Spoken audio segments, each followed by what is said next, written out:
First of all, I'd like to comment on your story. There was Friday, E-Standard, which was headed why the Kenyattas won Gatundu South back. Now, you can't want something back even if it didn't belong to you. Somebody has taken it away.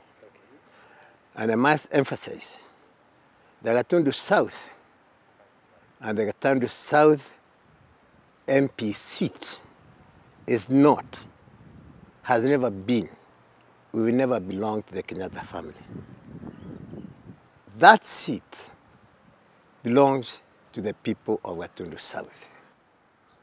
In Gatundu South, I prefer to be a leader, not a politician. The government of His Excellency President Uhuru Kenyatta has implemented vast development projects in Gatundu South, including roads, electricity,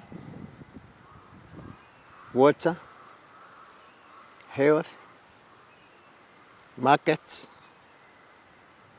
etc.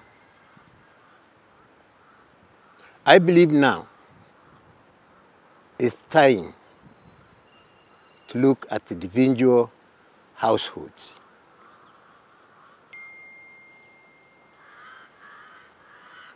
Their well-being,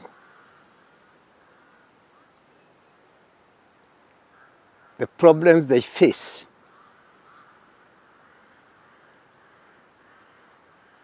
the solution to those problems, and how they can realize their potential.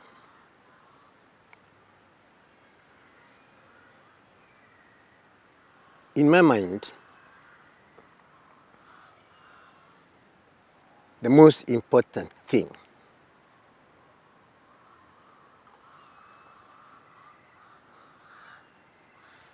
is for them to earn incomes from the produce that they produce. What they produce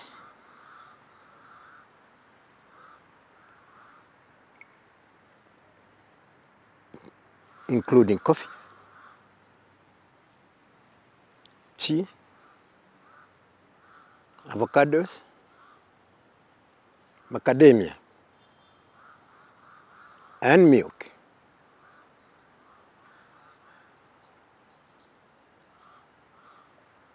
Have world markets.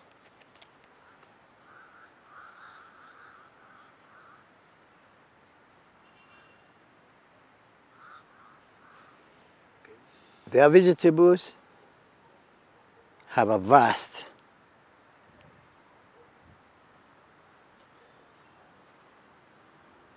market in Nairobi, especially, which is the biggest market in the country for such products. They are hard-working people.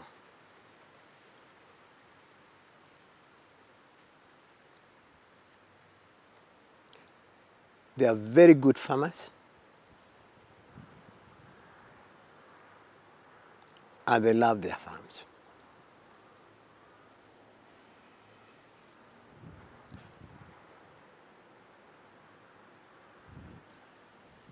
"95% of the Gatundu South population are small-scale farmers. There are two major problems. One is the direct market for their produce without middlemen.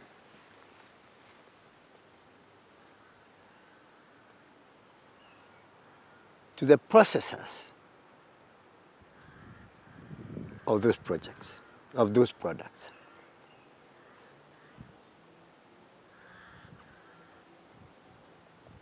The other one is cash flow.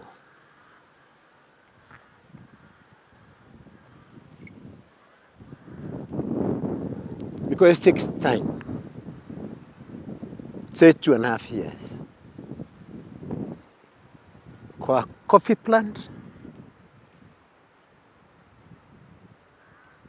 avocado, macadamia,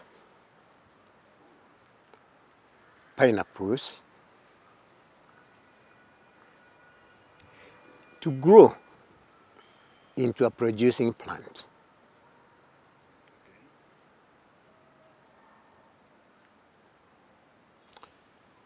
A calf takes 2.5 years to bear another calf. Because of my intervention,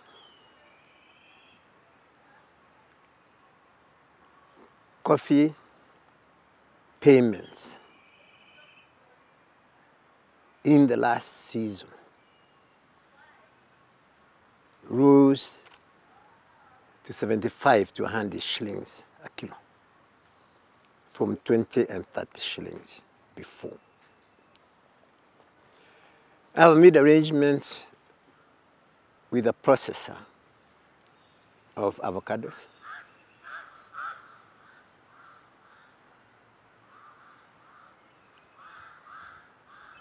We started buying end of the season last year. And he has, in a meeting with avocado farmers, said he'll pay an average of 15 to 20 shillings a fruit.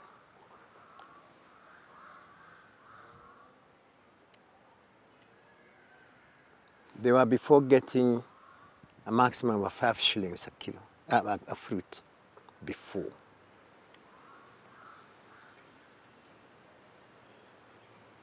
Is the processor based here? Or is the processor based in the country? Based in the country is called Sunripe. The Node Sunripe is a Node company.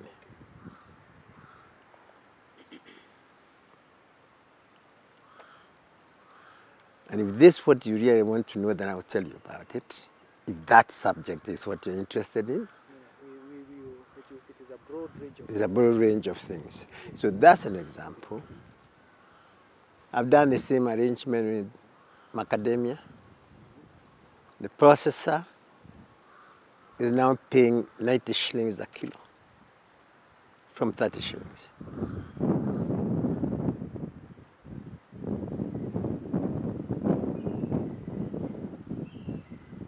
I have a program I'm working on milk.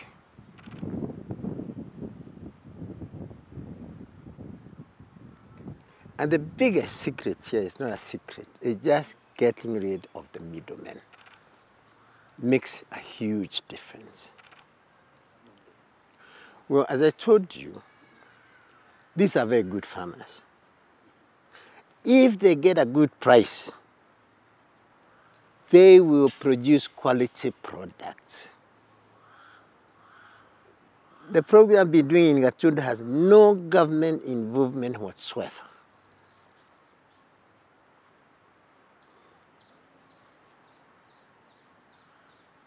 And I am just a citizen of Gatundu. Now you asked why I got interested. Yes. Why now? Because I've seen it. I've been working there. I've seen these people. I know them. I've worked with them before.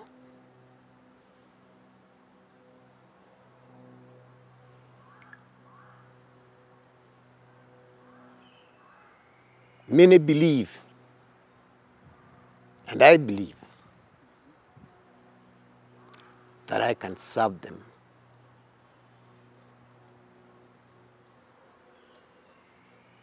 in that broad field.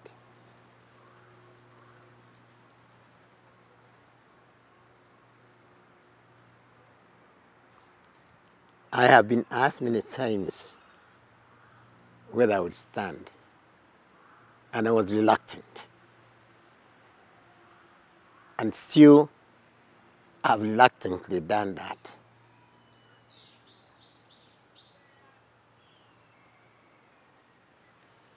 Because I feel I can be of service to these people.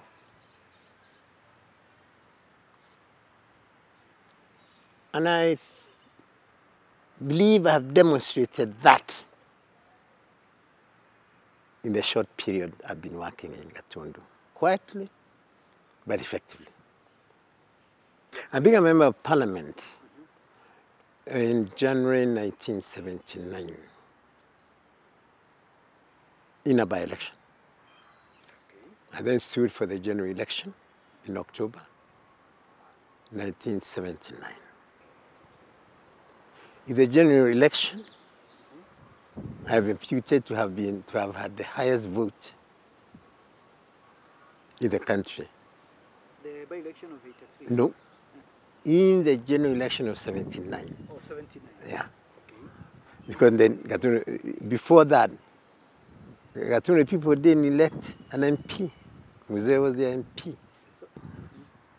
Muigai, his name was Muigai Kenyatta.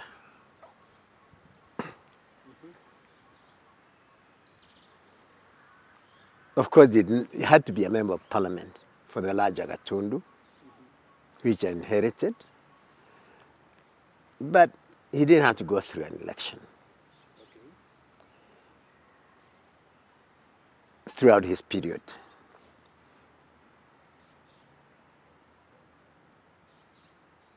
What I can say about him in that context is that he had the greatest respect for the people he represented. Until election time, he will go around his big car, people will gather and do his harambes, as usual. Then he asked, "Nimogodura, would you elect me?" Of course. Huh? You know the answer. Okay. He actually would hold political meetings in Gatundu Stadium to ask people, have you changed your mind about my representation?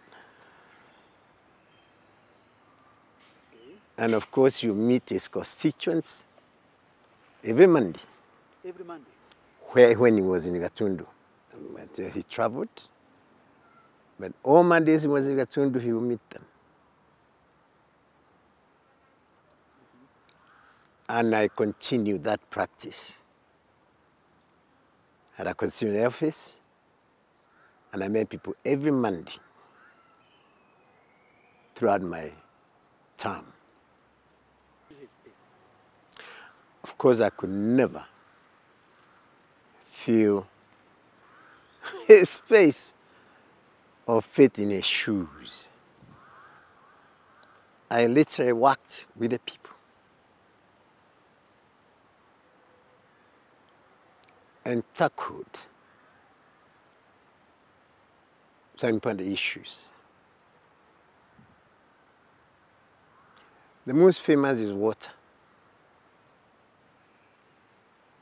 And if you go to Gatundu today, as whose water is this? They say it's Ngengi's water, up to today. They talk about the pipes that I put in that time, because they're still in existence.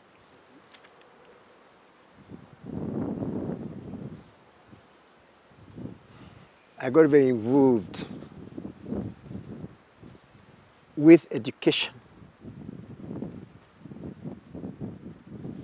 because Gatundu was doing very badly.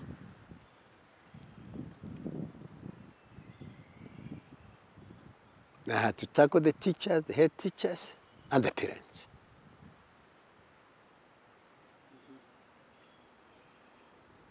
I know the teachers say they will never vote for me in the election, the general election. This was between the by-election and the general election. Gatundu was first the next year. And I put strategic rules. Okay. No head teacher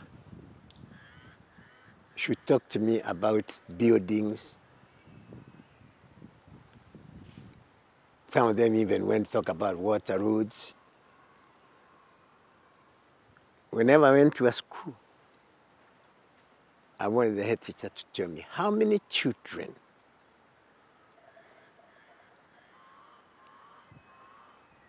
have passed national examinations.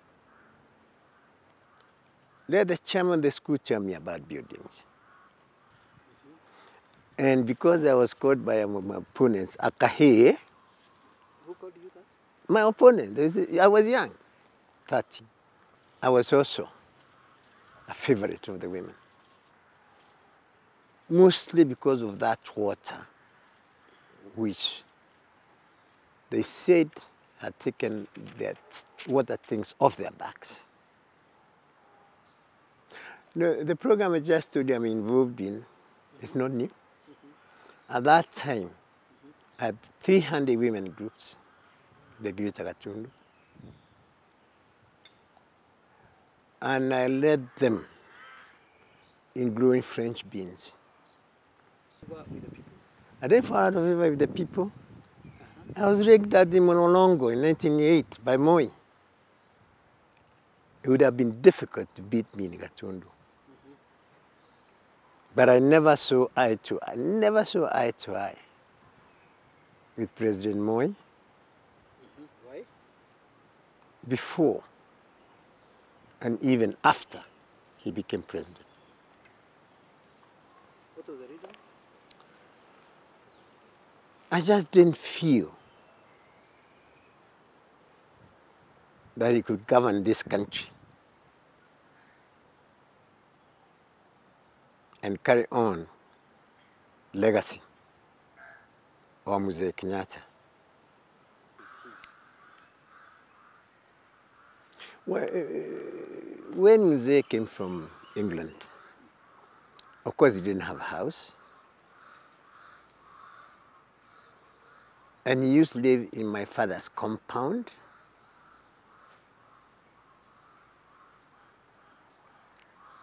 In a little mud house. And I just happened to be the small boy in the home.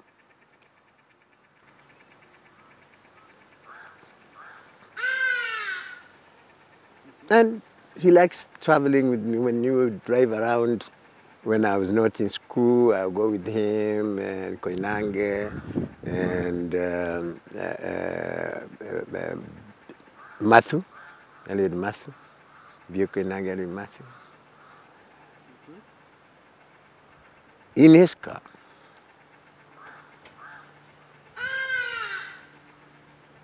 And they used to call each other Krofi. By later, of course, I told you about my job. And also, I'm very proud to say, he asked for the hand of my wife, who is the daughter of Isaiah Madenge, his provincial commissioner. He paid dowry himself. He went to Kuguraria in Nyeri, and he hosted my wedding reception. The cards actually read His Excellency President. He hosted the wedding reception. Yeah. The cards read His Excellency President Jomo Kenyatta and Her Excellency Mama Ngina Kenyatta and Mr. Isaiah Madenge and His Grace Madenge invites you. It was the wedding of the century. I think it had 10,000 people. Well, I paid for the reception, of course. Okay. And it went on for 3 days. And I had KMC slaughter 350 cattle. How many? 350 350.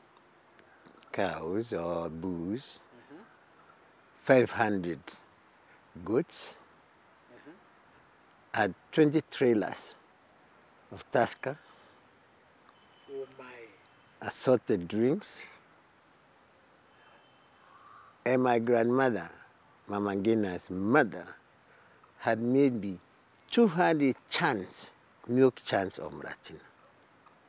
And she was the best. She brought how many? 200? 200 200 chans, milk chans. I'm here. I'm here. I'm Jubilee. I believe in Azimio. The head of it is my very good friend, as I told you, man I admire for many reasons. My problem now is that I can't really talk to the people of Gatundu and elsewhere about what they expect from Azimio. I can't finish without talking about the crisis that we find ourselves in. The oil crisis. As you have seen, this is an incredibly dangerous crisis that threatens the very fabric of our society. We just come from an election, we just come from coronavirus epidemic, just getting out. Spend a lot of resources on things, on this money that the government did not ever think had to do, like the rest of the world. We're now in this crisis, a crisis nobody all over the world anticipated is upon us.